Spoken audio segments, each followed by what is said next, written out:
कोई बुद्धिमान निवेशक कभी भी अपनी लाभांश आय के लिए स्टॉक खरीद लेगा। कंपनी और उसका कारोबार ठोस होना चाहिए और इसकी स्टॉक कीमत उचित होनी चाहिए। लेकिन 2000 में शुरू होने वाले बेयर बाजार के लिए धन्यवाद। कुछ प्रमुख शेयर अब ट्रेजरी बॉन्ड से बाहर हैं। तो यहाँ तक कि सबसे रक्षात्मक निवेशक को यह भी पता होना चाहिए कि चुनिंदा रूप से ऑल बॉन्ड या ज़्यादातर बॉन्ड पोर्टफोलियो में स्टॉक जोड़ने से इसकी आय बढ़ सकती है और इसकी संभावित वापसी बढ़ सकती है। धन्यवाद। hindioaudiobook.com। आपका दिन शुभ हो। द इंटेलिजेंट इन्वेस्टर, अध्याय 5, रक्षात्मक निवेशक और आम स्टॉक। hindioaudiobook.com। अच्छा आक्रमण ही सबसे अच्छा बचाव है। पिछले कुछ सालों के शेयर बाजार के रक्तपात के बाद किसी भी रक्षात्मक निवेशक ने स्टॉक में पैसा क्यों लगाया? सबसे पहले ग्राहम के आग्रह को याद रखें कि आपके पोर्टफोलियो में समय और ऊर्जा लगाने की आपकी इच्छा के मुकाबले जोखिम के प्रति आपको कितना रक्षात्मक होना चाहिए। और यदि आप निवेश के सही तरीके को अपनाते हैं तो स्टॉक में निवेश करना आपके पैसे को बॉन्ड और नकदी में पार्किंग करना जितना आसान है। साल 2000 में शुरू होने वाले बेयर बाजार में यदि आप जला महसूस करते हैं और यदि बदले में यह भावना आपको दृढ़ता से जकड़े हुए है कि कभी एक भी स्टॉक न खरीदें, एक पुरानी नीति कहती है दूध से जला छाछ भी फूंक फूंक कर पीता है। क्योंकि साल 2000 व 2002 की दुर्घटना इतनी भयानक थी कि कई निवेशक अब स्टॉक को खतरनाक रूप से जोखिम भरा मानते हैं। लेकिन विरोधाभासी रूप से दुर्घटनाग्रस्त होने के बावजूद बहुतों ने शेयर बाजार से अधिक जोखिम उठाया है। यह पहले गर्म दूध था, लेकिन अब यह कमरे के तापमान जितनी छाछ है।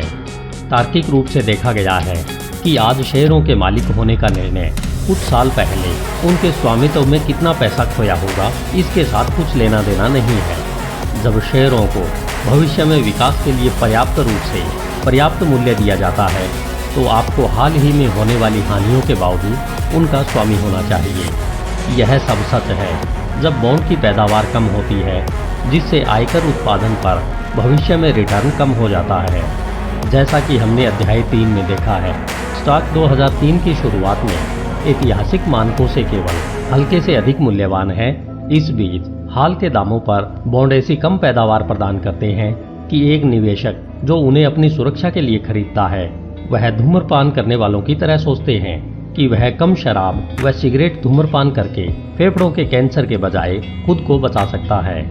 इससे कोई फर्क नहीं पड़ता कि आप कितने रक्षात्मक हैं। ग्राहम की कम रखरखाव की भावना में या कम जोखिम की समकालीन भावना में आज के मूल्यों का मतलब है कि आपको कम से कम अपने कुछ शेयरों को स्टॉक में रखना चाहिए। सौभाग्य से एक रक्षात्मक निवेशक के लिए स्टॉक खरीदना कभी भी आसान नहीं रहा है और एक स्थायी ऑटो पायलट पोर्टफोलियो जो पूर्व निर्धारित निवेश में हर महीने काम करने के लिए आपके पैसे का थोड़ा सा हिस्सा रखता है, स्टॉक पिकिंग में आपके जीवन का एक बड़ा हिस्सा गंवाने से आपको बचा सकता है। क्या आप जानते हैं कि आपको क्या खरीदना चाहिए? सबसे पहले रक्षात्मक निवेशक को हमेशा बचाव करना चाहिए यह विश्वास कि आप बिना होमवर्क किए स्टॉक ले सकते हैं। 1980 के दशक और 1990 के दशक के आरंभ में सबसे लोकप्रिय निवेश नारों में से एक था, जो आप जानते हैं उसे खरीदें।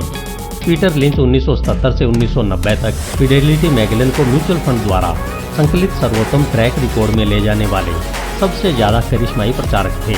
इस सुविचार का लिंच ने तर्क दिया कि शौकिया निवेशकों का एक फायदा है कि पेशेवर निवेशक इसका उपयोग कैसे भूल सकते हैं। जैसा कि लिंच ने कहा, कारों या कैमरों को खरीदने के दौरान आप समझते हैं कि क्या अच्छा है और क्या बुरा है, क्या बिकता है और क्या नहीं।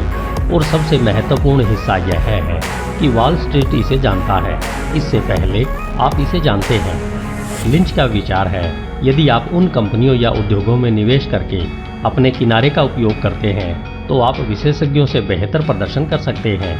यह पूरी तरह से असंभव नहीं है और हजारों निवेशकों ने वर्षों से इसका लाभ उठाया है।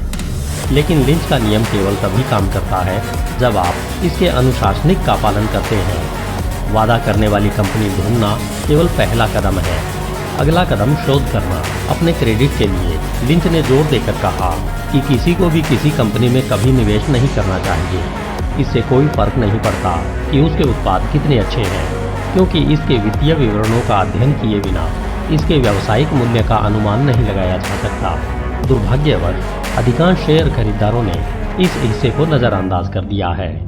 डे ट्रेडर बारबरा लोगों के सामने हमेशा लिंच की शिक्षाओं की बुराई करती थी। 1999 में उन्होंने कहा, हम हर दिन स्टारबक्स जाते हैं, इसलिए मैं स्टारबक्स स्टॉक खरीदती हूँ। लेकिन लड़की भूल गई कि इससे कोई फर्क नहीं पड़ता कि आप उन लंबी पतली लेंटियों से कितना प्यार करते हैं। फिर भी आपको काफी से भी ज्यादा स्टारबक्स के वित्तीय विवरणों का विश्लेषण करना होगा और स्टॉक सुनिश्चित करना होगा कि कहीं यह ओवर प्राइस्ड तो नहीं है। अनगिनत स्टॉक खरीदारों ने Amazon.com के शेयरों को खरीद कर एक ही गलती की, क्योंकि वे वेबसाइट से प्यार करते थे, या ई ट्रेड स्टॉक खरीदते थे क्योंकि यह उनका ऑनलाइन ब्रोकर था। विशेषज्ञों ने इस विचार को भी विश्वास दिया। 1999 के अंत में CNN टेलीविजन पर दिए गए अपने एक साक्षात्कार में फर्स्ट हैंड फंड के पोर्टफोलियो मैनेजर केविन लैंडिस को स्पष्ट रूप से पूछा गया था, आप इसे कैसे करते हैं? मैं ऐसा क्यों नहीं कर सकता केविन?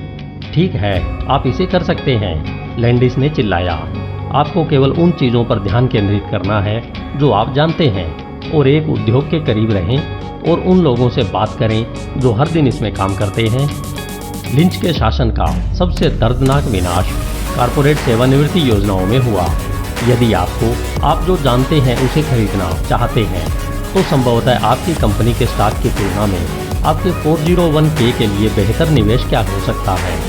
आखिरकार आप वहां काम करते हैं